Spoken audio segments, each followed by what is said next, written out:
I'm Jamie Keith, Head of Holiday and Residential Parks at Christie Co. I'm joined today by Sarah Kemp, who is a Director of the BHHPA and a partner at Wilkin Chapman Solicitors in the corporate and commercial team. Thank you very much for joining us today, Sarah. I suppose a good place to start would be a market overview of the holiday and residential park sectors. Yeah, I think we're still sort of seeing the recovery from the pandemic, but also the boom that the park sector faced within the pandemic. Park values have definitely gone through the roof, and we're still seeing that. I think now, as the interest rates are obviously rising, finance is becoming less and less available, especially for those higher values. We might start to see more of a downturn as we go into, the second half of 2024. At the moment, those values are remaining high, and there's definitely appetite out there. We're definitely seeing, parks move hands, more so off-market than on-market sales. There's a lot more retirement sales, especially after going through the pandemic, having the struggle of the uncertainty of when will the parks open again, to having to meet the regulations when they did open, and then seeing the kind of the good chaos, the positive outcome of the pandemic being the rise of the staycation, the park values going through the roof, and then families deciding whether they wanted to continue in the industry. So it's definitely been such a strange time for the industry. We're still not quite sure what's going to happen really, but I think at the moment everybody's continuing to ride the wave. Parks are going up for sale at the right time, but the next few months are going to be interesting to watch, especially as we see what's happening with the manufacturing side of the caravan industry, and the kind of consumer appetite for staycations now that we are fully out of the pandemic. Yes, we're seeing the same. The park values obviously did peak massively in 21 and 22 on the back of unprecedented levels of demand, staycation demand. Multiples for caravan parks are typically in excess of 10 during that time period, and what's interesting is those multiples are still holding up pretty well. The interesting point there for context is at the moment it's costing about 8 to 9% typically to borrow money on a caravan park. So in the short term, there's very little returns, which shows the resilience of the sector. People do actually like holidaying in the UK. And I think traditionally it was, yes, we might go away once a year domestically, particularly with the weakness of the pound as well. People are getting value in this country. I think the fundamentals are strong longer term, but as you say, there will be over-leveraged businesses that will be looking over their shoulder. I think, going forward, it depends on when those loans come to maturity. It's like the residential market, isn't it? Yes, we are finding a bit more distress. That's illustrated particularly by the Royal Life Group. So we've been instructed on 29 properties, 27 residential and holiday parks. And that is very much, it's normally the big players that fall over first if they are over leveraged. So I think, there is a taste of that coming through the market.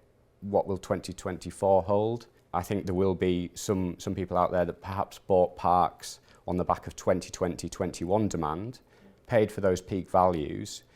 Customer demand has decreased for both holiday home ownership and short stay holiday demand. So on sites that on terms that were preferable during those times, some of those sites may be exposed, and I think the sites that are particularly at risk are the development sites. Development costs have increased hugely over the last 18 months in line with inflation, and it's not feasible, I think, at the moment in some instances where people were paying premiums for vacant pitches only 18 months ago. So yeah, we touched on distress there. I mean, what's your view on the market generally in that regard? There has been a hell of a lot of new development, and those that have bought at the higher values and have possibly overstretched the financing, I think that there is going to be that struggle in the next couple of years with regard to that. But historically, and looking at the majority of the industry, what we've always seen is that they're built on third, fourth generation family businesses that have diversified from agri, that in the vast majority of cases that we see, have no debt. They've paid off their funding. They've been running holiday parks since the 60s. So those types of businesses are going to still be around. They're going to still maintain those values. They're going to be good businesses to buy and sell. So whilst there is that element of distress that we're seeing, and we are seeing parks go into administration, that is sort of an unprecedented crisis within the industry. We've never really seen that before. They've always been good assets to invest in. We saw the huge rise in VCT investment about 5 to 10 years ago, with VCTs coming over from America and buying up park groups. So there's always, I think, that appetite for investment. It is a very cyclical industry. So whilst we might be seeing a little bit of chaos as a downturn from the pandemic, I don't think that's going to affect the majority at all, and I think we'll still continue to see those values going through the next couple of years. There's still a lot of lenders with appetite out there. You've got your high street banks and your challenger banks that want to get into the industry. And I think there is capital available at all levels of the market, whether that be private equity from, as you say, international funds, and then your well-backed family offices, your regional group operators as well. I suppose that does lead us slightly backwards on the polarisation of the market, because if you're a cash buyer, you're going to be in a stronger position to secure a site that you can either add value to, or if it's around the corner from your other park, you could be considered a special purchaser. So it does slightly polarise the market, I think, this high interest rate environment, and that's where some values are holding up. And as you say, the more secondary parks, perhaps more exposed to a slight decrease in value. How are you finding deals at the moment? Are they taking longer? They are, yeah, and that tends to be when they are financed. Unfortunately, the banks take their time. So where a client will expect a 12-week turnaround, if they really push that and they've got the banking in place from the day they make the offer, then it's still a push. We're seeing deals now take anywhere between 4 up to 6 to 8 months, really, across various sectors. And it is the banking that is holding those deals up. That's interesting you say that, Sarah, because we're finding the same amount of time, roughly, at least 6 months for a business sale. We typically blame solicitors for that, so it's good to hear. It's definitely not our fault. Good to hear that there is another culprit. Can't really see a way around that at the moment. It seems to help when you've got a buyer that's already in the industry and has existing assets to be able to take security over for the lending. That definitely seems to speed the process up. Whereas if it is a new entrant to the industry who is taking security over their asset they're purchasing, that does seem to slow things down. And obviously valuations are needed, time's taken to build up the deal for the bank. So yeah, where you have got existing players, they will definitely find that the deals are a little bit smoother. They know the industry anyway, so it always makes the DD easier, especially when you're working with somebody that understands what they're actually buying. Yeah. There are certain things that'll speed deals up, but inevitably, if you haven't got the money for completion, then you haven't got it.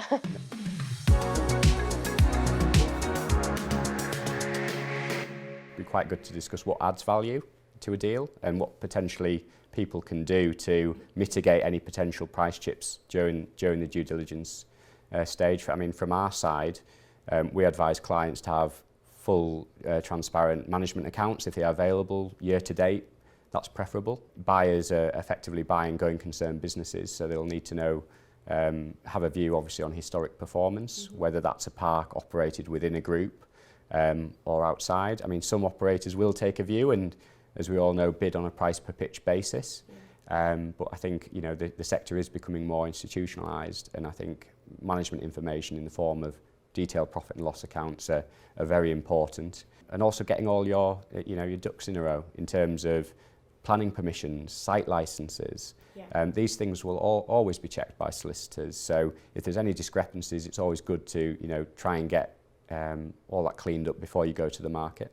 Oh, without a doubt. I mean, we always say that if you're considering putting your park on the market, that you need to be building your project team at least 6 months in advance of that. Have your accountants on board, have your solicitors on board, have your agents on board, so that the team know what they're trying to achieve, but also the steps that need to be put in place to maximise that objective. And really doing your due diligence on your own business first is the best thing that you can do to optimise value, because you kind of need to take a step back and look at your business as a buyer would, and walk around the park, see what you would see if you were going to go and buy another park. What would you see as being an issue, and then fix those issues. Make sure that you've got every customer on a pitch licence agreement. The amount of parks that we do DD on that haven't got pitch licence agreements in place. Yeah. And they're like, oh, well, it's fine because we just invoice them every year for the pitch fees. And, but okay, what happens if you want rid of that particular customer because they're not paying their pitch fees, or they're a nuisance, and you need to deal with them in the right way? They have absolutely no legs to stand on. So it's about getting all of those different aspects, making sure you've got contracts with all your employees, making sure you've got all the right consents and licenses in place. And that really, really is key, and will make the whole sales process so much smoother in the long run. The amount of times where either I'm involved in evaluation, and particularly for banks, again, they've got certain hoops they have to jump through, and if the information isn't present, then that can cause issues within a deal. In terms of changes to the sector generally, legislation and any legal things that we should be discussing, I mean, from a valuation point of view, I can think of the change, I suppose it's more of a residential park home change to legislation, a change from RPI to CPI with regards pitch fee reviews. The rate of increase in incomes of these residential parks will lower. What will be the effect on value? Well, we don't know yet. It's a change in 2023, so we'll have to see. It should, in theory, make the pitch fee more affordable for the third-party owner, but obviously it will reduce the increase in income for the operator. So that's one to keep an eye on, I think, over the next 12 months. Yeah, I think it's definitely one to keep an eye on, and the residential park sector is definitely, well, it's so much more regulated than the holiday park sector, and will increasingly become more so as time moves on, and the protection for those consumers. It's their home at the end of the day, and I can understand to some extent where that legislation is coming from. Things that we're looking out for, especially when I meet with the fellow directors of the BHNHPA, the British Holiday and Home Parks Association, we do a lot of lobbying in local government, and we are nervous that they'll start to look at the holiday park sector as a target market after dealing with the residential park sector. It hasn't come to fruition yet, and they are so unregulated that you can be quite flexible in the way that you run your park. That doesn't mean to say that that's always the best thing, because some people can obviously do things a little bit more too flexibly than others. But it does seem to be out of the eyes of government at the moment, which does definitely make it easier from the operations perspective, and also then looking at the due diligence when you are buying a park. The same with the resale of gas and electric, the Cala gas issue, the LPG. There's all sorts of things that are sort of in the pipeline that might be coming in the next couple of years, but the residential park sector seems to still be the prime target for government at the moment. You speak to holiday park operators and you say, oh, would you be interested in buying a residential park? And it's absolutely not. They've got far too much security, and it's almost limiting future sales. Those occupants have rights for life effectively, and the residential park home forms part of their will. So although it is considered more secure income because it's a residential based income, we've got population increases, limited housing, so long term that market looks strong as well, but you don't get the fluctuations in trade as you do holiday parks through basically churn of stock. Some operators have both different types of park within their portfolio, and others prefer the holiday side or the residential side depending on perception of risk and management.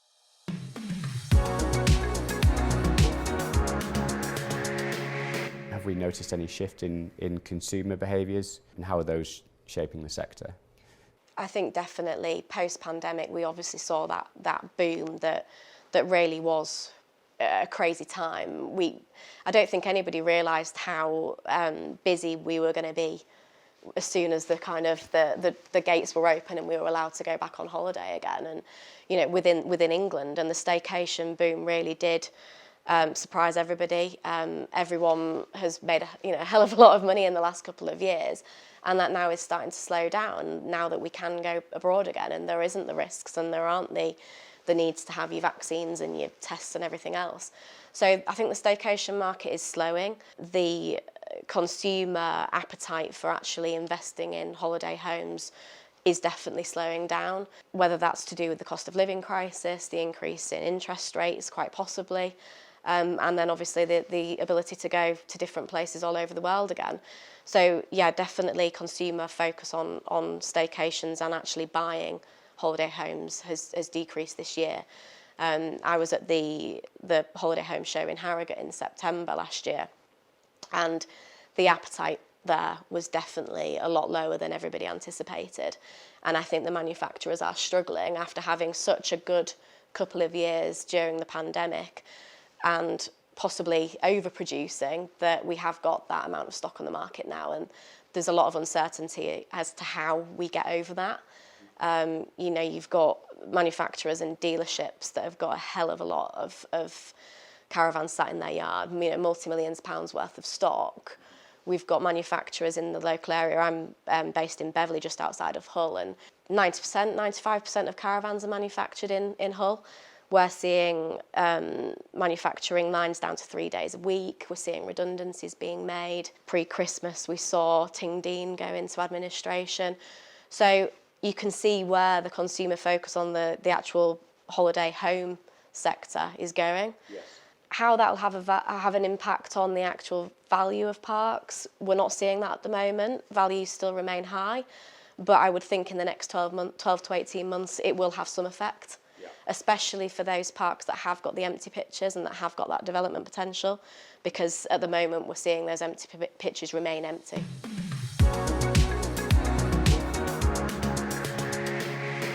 I suppose from our side, sustainability isn't really a huge thing we talk about in the sector. I'm finding some people might, with a bit of extra acreage perhaps, be considering solar panel farms, wind turbines. Because of the recent increases in energy costs, I think that's going to become more and more of a consideration going forward, particularly with, you know, the ethical side of it and you know, trying to do the best thing for future generations. Are you seeing anything from your side of things? Yeah, there's definitely more of an interest and a focus on that, and I don't know whether we'll start to see as new parks become developed, whether that will be part of the planning criteria too. You know, with all of the electric cars that are trying to be introduced, if you've got a park with 200 pitches, how are you going to charge 200 electric cars? There's going to have to be a lot of focus in the next couple of years as to how that's going to work.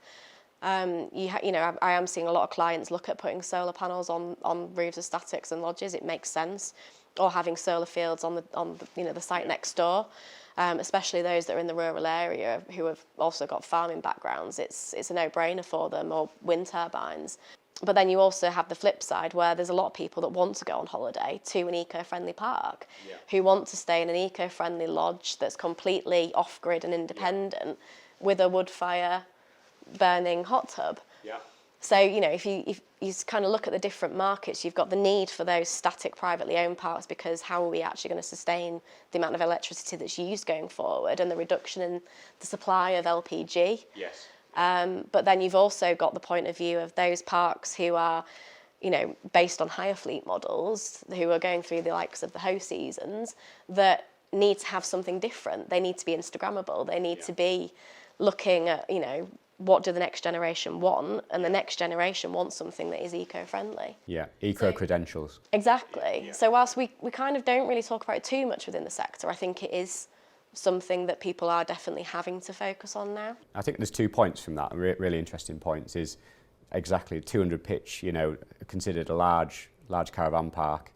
There's going to be some serious investment in substations, you know, hundreds of thousands of pounds to get that power to run all of those electric cars, if that's the way we go. So huge capital commitments. In terms of sustainability at the moment, obviously we've got EPCs, which obviously when you sell a property you need to have in order. Holiday park, residential parks are immune from that, depending on if they've got any common buildings or not. Some caravan parks don't. We've got a bit of that legislation that we have to navigate sometimes when we're selling these parks.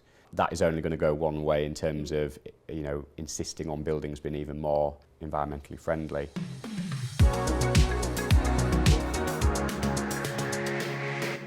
I suppose that leads us to the outlook for 2024. I'm optimistic. I think Project Charles has illustrated. I mean, we've had hundreds of people in the data room considering single assets to portfolio offers for that. That shows there's a lot of people out there that, you know, market demand fundamentally is still very strong. And yes, I think it will be hopefully a bit more of a stable market with the interest rates perhaps coming down. Access to funding should hopefully improve in the short to medium term, and that will just help fuel demand.